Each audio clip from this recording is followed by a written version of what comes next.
Hello, so in this video we're going to talk about finding the equation of a tangent line at a point, and we're also going to talk about the normal line, which we haven't talked about yet. So we have a function, so 1 over x plus 2, and we have the x value of 3. So using the limit definition, which I've written in blue up in the top right corner, we have h approaches 0 of f, we know our x value is 3, plus h minus f of our x value 3, so we need to find what that point is, all over h.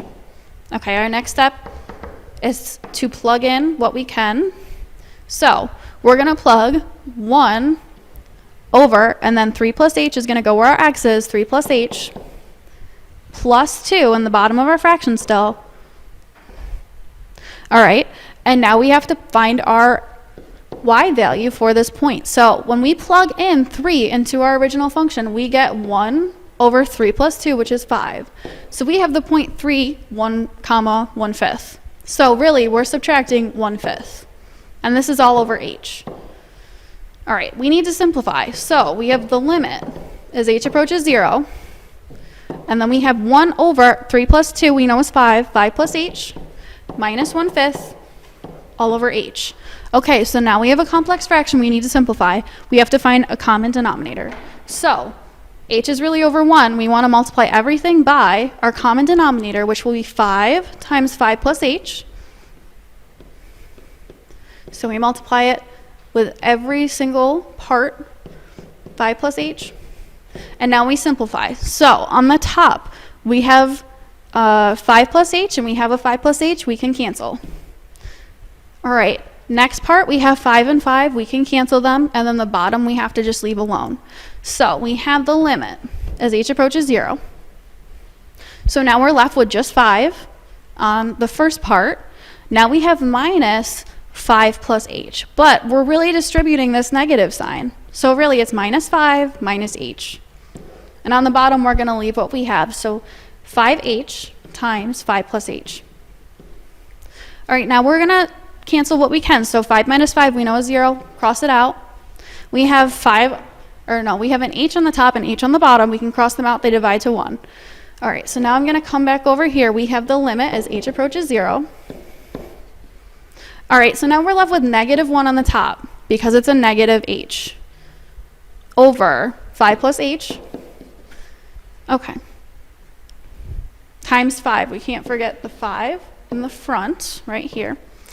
Okay, so now we've simplified all we can simplify. We're going to plug in 0 and see what we get. So the limit, well, once we plug in 0, we don't have to write the limit anymore. So really, it's negative 1 over 5 times 5 plus 0, which is really negative 1 over 25. This is the slope of our tangent line. But the question asks, what is the equation of the tangent line? So now we're taking it one step further. We're going to use the formula y equals mx plus b. We just found the slope, so this is m, this is our slope. We know from up here, we already found our point, we have a y value and we have an x value. So we're going to plug in y is 1/5 equals negative 1 over 25 times our x value, which is 3, plus b. Okay, and now when you do your math, you're going to get b equals 8 over 25. So back up to this equation, we're going to plug in what we know to find our tangent line. So we're going to use the slope negative 1 over 25x plus 8 over 25. This is the equation of our tangent line.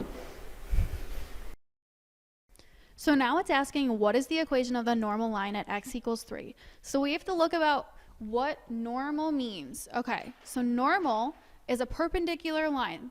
So we need a perpendicular slope.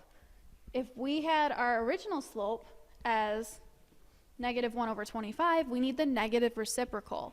So I'm going to write that it's perpendicular. So our new slope, and I'm going to write perpendicular m, perpendicular slope, needs to be the negative reciprocal. We need to flip it and negate it. Since it's already negative, it's going to become 25. So that is our new slope for our normal line. So now we're going to use the formula y equals mx plus b. And we're going to use the point that we found in the first equation. We used the point 3, 1/5. So our x value is 3. We're going to plug it in. Our y value is 1/5. 1/5 equals our new slope, which is 25, times 3 plus b. This will give us our y-intercept. So once we do all the math, we're going to see that b is going to be equal to negative 374 all over 5. Okay, so now we just need to rewrite our equation. So we have y equals our slope, 25x, minus 374 over 5. So that is our full equation of the normal line at x equals 3. Okay, so you guys try number 2. So you're going to find the equation of the tangent line of that function at x equals -1, and then you're going to find the equation of the normal line. So we will go over these answers in class.